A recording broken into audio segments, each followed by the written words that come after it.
भंडारा जिल्हा परिषद सभापती निवडणुकीत महायुती आणि महाविकास आघाडीमध्ये चुरशीची लढत झाली। या निवडणुकीमध्ये राष्ट्रवादी काँग्रेस, अजित पवार गट आणि काँग्रेसने महत्त्वाच्या पदांवर विजय मिळवलाय।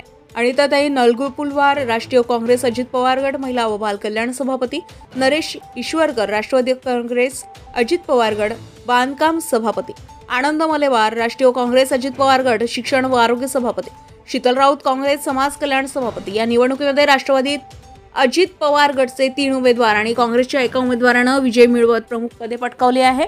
या विजयामुळे काँग्रेसचे प्रदेशाध्यक्ष नाना पटोले यांनी विजयी उमेदवारांचं अभिनंदन केलं। त्यांनी महाविकास आघाडीच्या उमेदवारांनी मिळवलेल्या यशाचं कौतुक केलं व कार्यकर्त्यांचं मनोबल उंचावले।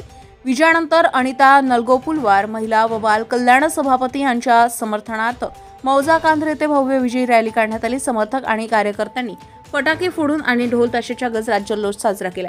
या विजयाने भंडारा जिल्हा परिषदेतील काँग्रेस आणि राष्ट्रवादी अजित पवार गट यांची ताकद वाढली आहे। महाविकास आघाडीच्या या यशानं आगामी राजकीय समीकरणांवर मोठा परिणाम होऊ शकतो। गजा महाराष्ट्र 24 न्यूज करता रश्मित रामटेके सोबत मंगेश डहाके, भंडारा। ताज्या घडामोडी आणि बातम्या जाणून घेण्यासाठी गरजा महाराष्ट्र 24 न्यूज या आपल्या YouTube चॅनलला सबस्क्राइब करा आणि बेल आयकॉन दाबायला विसरू नका, जेणेकरून आपला व्हिडिओ आल्याची ताजी खबर तुम्हाला ताबडतोब मिळेल।